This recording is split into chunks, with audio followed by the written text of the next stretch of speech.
Hi guys, good morning. അപ്പോൾ ഇന്ന് നമുക്ക് എൻ്റെ ഒരു ഡേ ഇൻ മൈ ലൈഫ് കണ്ടാലോ. അങ്ങനെ അവസാനം കാത്തിരുന്ന് ബാംഗ്ലൂരിൽ നിന്ന് ഞാൻ നാട്ടിൽ വന്നിട്ടുണ്ടായിരുന്നു. 10 ദിവസത്തേക്ക് വേണ്ടിയിട്ട് മാത്രമായിരുന്നു വന്നിട്ടുണ്ടായിരുന്നത്. വളരെ കുറച്ച് ദിവസം മാത്രം നമുക്ക് ലീവ് കിട്ടിയോണ്ട് തന്നെ നമുക്ക് അധികം വീഡിയോസും കാര്യങ്ങളും ഒന്നും എടുക്കാൻ പറ്റിയിട്ടുണ്ടായിരുന്നില്ല. വീട്ടിൽ വന്നിട്ട് പതിവ് പോലെയുള്ള ചിട്ടകളും കാര്യങ്ങളും ഒന്നും തെറ്റിക്കാതെ തന്നെയാണ് കേട്ടോ എൻ്റെ ഒരു ദിവസം തുടങ്ങുന്നത്. അപ്പോൾ എന്താ രാവിലെ തന്നെ നമ്മൾ ചായയൊക്കെ ഉണ്ടാക്കാൻ വേണ്ടിയിട്ട് പാലൊക്കെ അടുപ്പത്ത് തിളപ്പിക്കാൻ വേണ്ടി വെച്ചിട്ടുണ്ടായിരുന്നു. ഇന്നത്തെ എൻ്റെ ഒരു ബ്രേക്ക്ഫാസ്റ്റ് എന്ന് പറയുന്നത് ഓട്സ് ആണ്. കാരണം എനിക്ക് പനി ആയിരുന്നുകൊണ്ട് തന്നെ അധികം കുക്കിങ്ങും കാര്യങ്ങളും ഒന്നും ചെയ്യാൻ വേണ്ടിയിട്ട് പറ്റത്തില്ലായിരുന്നു. നമ്മൾ നാട്ടിൽ വന്നിട്ട് ഒരു ലോങ് വീഡിയോ ഇട്ടില്ലെങ്കിൽ എന്തോ ഒരു ബുദ്ധിമുട്ട് പോലാണ്. കാരണം അന്നത്തെ എൻ്റെ ഒരു ഡേ ഇൻ മൈ ലൈഫ് എനിക്ക് നാട്ടിൽ വരുമ്പോൾ ഇടണമെന്ന് ഭയങ്കര നിർബന്ധമാണ്. ഞങ്ങളൊക്കെ വീഡിയോ ഒക്കെ എടുത്തതിന് ശേഷം ഞാൻ ഉച്ചക്കലത്തേക്ക് ചോറ് തിളപ്പിക്കാൻ വെച്ചിട്ടുണ്ടായിരുന്നു. എനിക്ക് തീരെ വയ്യാതാകുന്ന സമയത്താണ് ഞാൻ ഇങ്ങനത്തെ കുറച്ച് ടിപ്സും കാര്യങ്ങളും ഒക്കെ ചെയ്യാറുള്ളത്. ഇത് യൂഷ്വലി എല്ലാ വീട്ടിലും ചെയ്യുന്നതാണെന്ന് തോന്നുന്നു. നമ്മൾ ഈസി വേ ആയിട്ട് നമ്മൾ ചോറ് ഇച്ചിരി തിളപ്പിച്ച ചോറ് തന്നെ ഓൾറെഡി ഇച്ചിരി ചൂടുവെള്ളത്തിലിട്ട്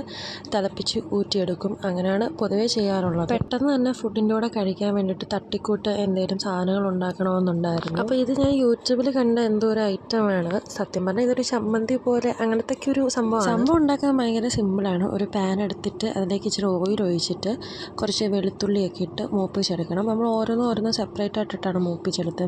വറ്റൽമുളക്, സവോള അങ്ങനത്തെ കാര്യങ്ങളൊക്കെ മൂപ്പിച്ചെടുത്തിട്ട് നമ്മൾ തക്കാളി ചുട്ടെടുത്തതിൻ്റെ കൂടെ ഉടച്ച് അതിനകത്ത് ഈ പിഴുപുളി ഉണ്ടല്ലോ, നമ്മുടെയൊക്കെ അവിടെ പിഴുപുളി എന്നാണ് പറയുന്നത്.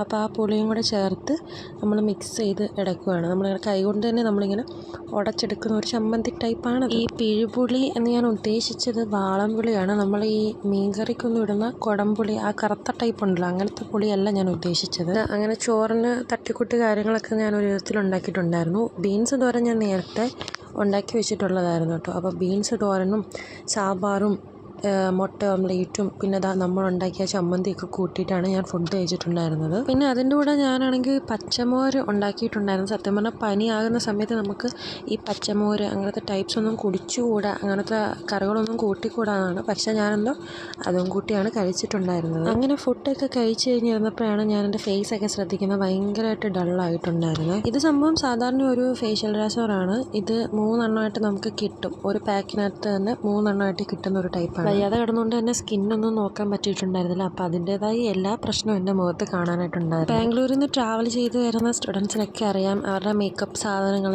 സ്കിൻ കെയർ സാധനങ്ങളൊക്കെ വെക്കാൻ വേണ്ടിയിട്ട് എല്ലാവരുടെയും കയ്യിൽ ഒരു ബാഗ് കാണും. അപ്പം പോകുന്നതിൻ്റെ തലേദിവസം ആയതുകൊണ്ട് തന്നെ അതെല്ലാം ഒന്ന് ക്രമീകരിച്ച് വെക്കുമായിരുന്നു. എല്ലാ സ്കിൻ കെയർ ഐറ്റംസും ഇവിടെ തന്നെ ഉണ്ടോ, അതെന്തെങ്കിലുമൊക്കെ മറന്നു പോയോ എന്നൊക്കെ ഞാനൊന്ന് ഇവിടെ ചെക്ക് ചെയ്യാറ്. നഴ്സിംഗ് പഠിക്കുന്ന സ്റ്റുഡൻസിന് ഏറ്റവും അത്യാവശ്യമുള്ള കാര്യമാണ് ഇങ്ങനത്തെ കുറേ ബ്ലാക്ക് ക്ലിപ്സ്, യൂപ്പിനൊക്കെ. അപ്പോൾ എൻ്റെ കയ്യിൽ അത് ഇഷ്ടം പോലെ ഉണ്ടായിരുന്നു. അതൊക്കെ മറക്കാതെ എടുത്ത് വെച്ചു. ഇത് ഞാൻ ബാംഗ്ലൂർ ഹോസ്റ്റലിൽ യൂസ് ചെയ്തുകൊണ്ടിരുന്ന എൻ്റെ ഒരു മിററായിരുന്നു. സംഭവം പൊട്ടിപ്പോയി. അപ്പോൾ ഞാനിത് നാട്ടിൽ കൊണ്ടുവന്നു. കാരണം നമുക്ക് എന്തെങ്കിലും ആർട്ട് ചെയ്യാമല്ലോ എന്ന് വിചാരിച്ചിട്ട് കൊണ്ടുവന്നതാണ്. പക്ഷേ സമയം കിട്ടിയില്ല, ഒന്നും ചെയ്യാനും പറ്റിയില്ല. എനിക്ക് കൊണ്ടുപോകാനുള്ള ഡ്രസ്സും കാര്യങ്ങളൊക്കെ ഞാൻ ഇന്നാണ് മടക്കി റെഡിയാക്കിയൊക്കെ ഒന്ന് വെക്കുന്നത്. കാരണം ഇന്ന് ഞാനിത് ചെയ്തില്ലെങ്കിൽ നാളെ ഞാൻ പോകാൻ നേരത്തേക്ക് ഭയങ്കരമായിട്ട് കഷ്ടപ്പെടുമെന്ന് എനിക്ക് അറിയാമായിരുന്നു. പിന്നെ വൈകുന്നേരം ഡിന്നറിന് ഞാൻ ഇപ്പിയും ഒരു കട്ടൻ കാപ്പിലും ഒക്കെ അങ്ങ് ഒതുക്കി. അപ്പോൾ ഗൈസ്, ഇത്രയൊക്കെയുള്ള എൻ്റെ ഒരു സിക്ക് ഡേ ഇൻ മൈ ലൈഫ് എന്ന് പറയുന്നത്. വീഡിയോ ഇഷ്ടപ്പെട്ട് കഴിഞ്ഞാൽ ലൈക്ക് ചെയ്യാനും ഷെയർ ചെയ്യാനും കമൻറ്റ് ചെയ്യാനും സബ്സ്ക്രൈബ് ചെയ്യാനും ഒന്നും മറക്കരുത്. ബൈ.